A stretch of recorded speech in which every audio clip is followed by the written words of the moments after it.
নমস্কাৰ, মই অৰ্জুনে সকলোকে স্বাগতম জনাইছোঁ আমাৰ এই জিকে চেণ্টাৰ আছাম ইউটিউব চেনেলটোলৈ। আজি আমি আলোচনা কৰিম আগন্তুক পৰীক্ষাৰ বাবে দৰকাৰী হোৱাকৈ ইণ্ডিয়ান পলিটিৰ ইম্পৰ্টেণ্ট কুৱেশ্যনসমূহ। আৰু ইণ্ডিয়ান পলিটিৰ ওপৰত এইটো ফাৰ্ষ্ট পাৰ্ট হ'ব। আমি ডেইলি ইণ্ডিয়ান পলিটিৰ ওপৰত এটাকৈ ভিডিঅ' দিয়াৰ চেষ্টা কৰিম। আপোনালোকে ভিডিঅ'সমূহ যদি ভাল পায় লগৰ বন্ধু বান্ধৱীসকললৈ শ্বেয়াৰ কৰিব আৰু চেনেলটো যদি এতিয়ালৈকে ছাবস্ক্ৰাইব কৰা নাই তেনেহ'লে চেনেলটো ছাবস্ক্ৰাইব কৰি ৰাখিব।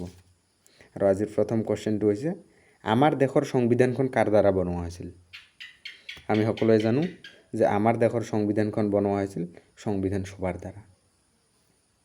আৰু সংবিধান সভা কোনে বনাইছিল? মনত ৰাখিব, সংবিধান সভা বনাইছিল কেবিনেট মিছনে। এতিয়া কেবিনেট মিছন কোনে বনাইছিল? মনত ৰাখিব, কেবিনেট মিছন বনাইছিল ব্ৰিটেইনৰ প্ৰধানমন্ত্ৰীয়ে। মই পুনৰ কৈছোঁ, আমাৰ দেশৰ সংবিধানখন বনোৱা হৈছিল সংবিধান সভাৰ দ্বাৰা আৰু সংবিধান সভা বনাইছিল কেবিনেট মিছনে। আৰু কেবিনেট মিছন বনাইছিল ব্ৰিটেইনৰ প্ৰধানমন্ত্ৰীয়ে।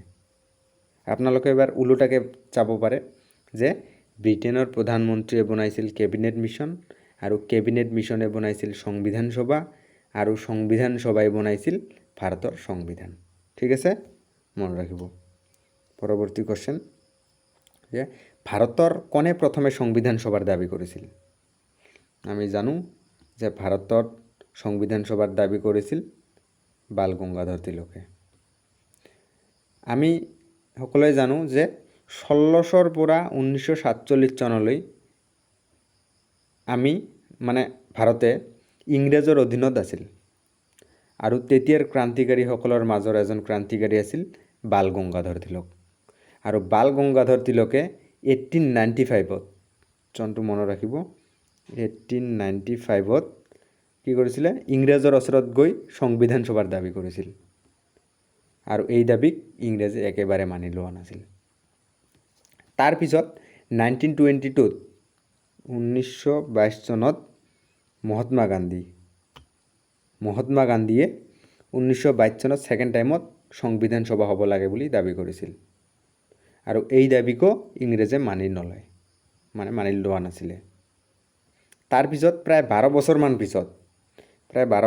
পিছত 1934ত এম এন ৰয়ে দাবী কৰে যে আমাক এখন সংবিধান সভা লাগে। আৰু ইংৰাজে এই দাবীকো মানি নলয়। তাৰমানে যেতিয়াই ভাৰতৰ ফালৰ পৰা সংবিধান সভাৰ দাবী কৰিছিল তেতিয়াই ইংৰাজে এই দাবীক নস্যাৎ কৰিছিল। মনত ৰাখিব, ইম্পৰ্টেণ্ট কুৱেশ্যন যে ভাৰতৰ প্ৰথমে সংবিধান সভাৰ দাবী কোনে কৰিছিল? মনত ৰাখিব, বাল গংগাধৰ তিলক। ঠিক আছে, পৰৱৰ্তী কুৱেশ্যন। দ্বিতীয় বিশ্বযুদ্ধ কেতিয়া হৈছিল? আমি সকলোৱে জানো দ্বিতীয় বিশ্বযুদ্ধ হৈছিল 1939 চনৰ পৰা 1945 চনলৈকে। ছেকেণ্ড ৱৰ্ল্ড ৱাৰ হৈছিল 1939 to 1945। আৰু ভাৰত কাৰ পক্ষলৈ যুঁজিছিল দ্বিতীয় বিশ্বযুদ্ধত? মনত ৰাখিব, ভাৰতে কাৰ পক্ষলৈ যুঁজা নাছিলে। ছেকেণ্ড ৱৰ্ল্ড ৱাৰ, দ্বিতীয় বিশ্বযুদ্ধত ভাৰতে কাৰ পক্ষলৈ যুঁজা নাছিলে। ঠিক আছে, দ্বিতীয় বিশ্বযুদ্ধ কেতিয়া হৈছিল? 1939 to 1945। পৰৱৰ্তী কুৱেশ্যন, ক্ৰিপছ মিছন ভাৰতলৈ কেতিয়া আহিছিল? ক্ৰিপছ মিছন ভাৰতলৈ আহিছিল 1942 চনত। ক্ৰিপছ মিছন ভাৰতলৈ আহিছিল 1942 চনত। মনত ৰাখিব, প্ৰায় এক্সামতে অহা দেখা যায় এইটো কুৱেশ্যন যে ক্ৰিপছ মিছন ভাৰতলৈ কেতিয়া আহিছিল? 1942 চনত। যেতিয়া দ্বিতীয় বিশ্বযুদ্ধ হৈছিল, এই যুদ্ধতে ইংৰাজৰ সামাজিক, অৰ্থনৈতিক আৰু বিভিন্ন দিশত অৱস্থা বেয়া হোৱাত ইংৰাজে সেই সময়ত ভাৰতৰ সহায় বিচাৰি 1942 চনত এক মিছন ভাৰতলৈ পঠায়। কিমান চনত? 1942 চনত। আৰু এই মিছনটোৰে নাম হৈছে ক্ৰিপছ মিছন। মনত ৰাখিব, ক্ৰিপছ মিছন কেতিয়া ভাৰতলৈ আহিছিল? 1942 চনত। আৰু এই ক্ৰিপছ মিছন আহি ভাৰতক কৈছিল, সেই সময়ৰ ভাৰতৰ লিডাৰসকলক কৈছিল যে ছেকেণ্ড ৱৰ্ল্ড ৱাৰ, দ্বিতীয় বিশ্বযুদ্ধত যদি ভাৰতে ইংৰাজৰ পক্ষলৈ যুঁজে তেনেহ'লে ভাৰতক স্বাধীন কৰি দিয়া হ'ব।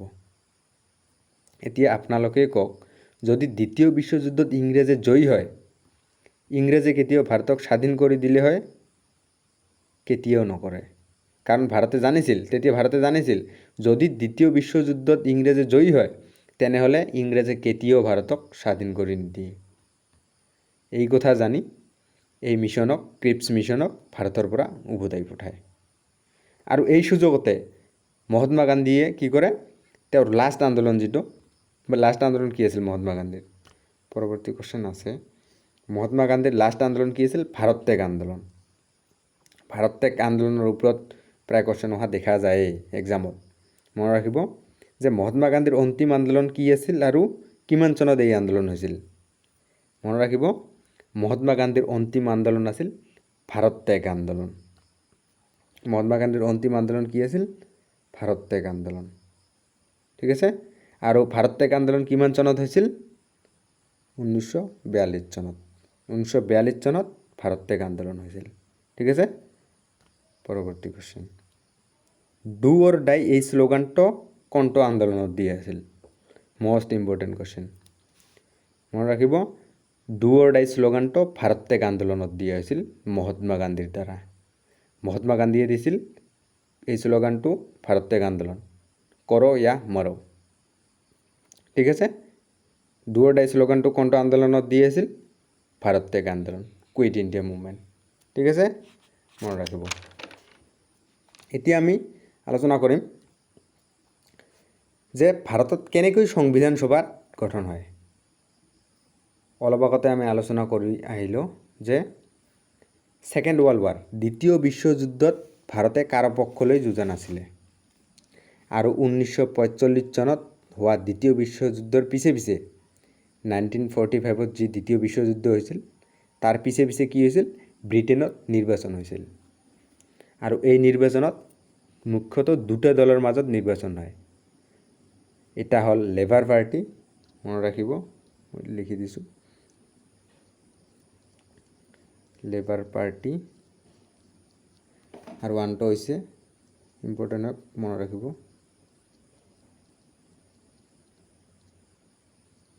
কনজাৰভেটিভ। এটা হৈছে লেবাৰ পাৰ্টি, আনটো হৈছে কনজাৰভেটিভ পাৰ্টি। আৰু এই নিৰ্বাচনত লেবাৰ পাৰ্টিৰ জয়ী হয়। এই নিৰ্বাচনত কোনে জয়ী হৈছিল? Labour party. মনত ৰাখিব কোৱেশ্যন অহা দেখা যায়। লেবাৰ পাৰ্টি জয়ী হৈছিল আৰু লেবাৰ পাৰ্টিৰ মুখিয়া ক্লিমেণ্ট এটলে, নামটো মই লিখি দিছোঁ,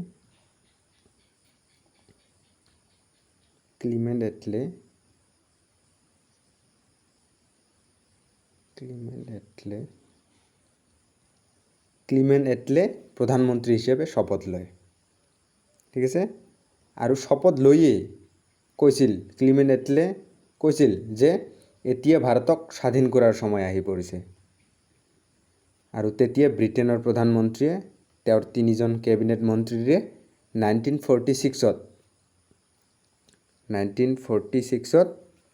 কেবিনেট মিছন ভাৰতলৈ পঠায়। কেবিনেট মিছন কেতিয়া ভাৰতলৈ পঠায়? 1946ত। ঠিক আছে। আৰু এই মিছনৰ মুখ্য কাম হৈছে ভাৰতক স্বাধীন কৰাৰ বাবে কাম আৰম্ভ কৰা। মনত থাকিব কেবিনেট মিছন কেতিয়া আহিছিল ভাৰতলৈ? 1946ত। আৰু এই মিছনৰ মুখ্য কাম কি আছিল? ভাৰতক স্বাধীন কৰাৰ বাবে কাম আৰম্ভ কৰা। ইয়াত ইম্পৰ্টেণ্ট এটা কোৱেশ্যন আহে যে যেতিয়া ভাৰত স্বাধীন হৈছিল তেতিয়া ব্ৰিটেইনত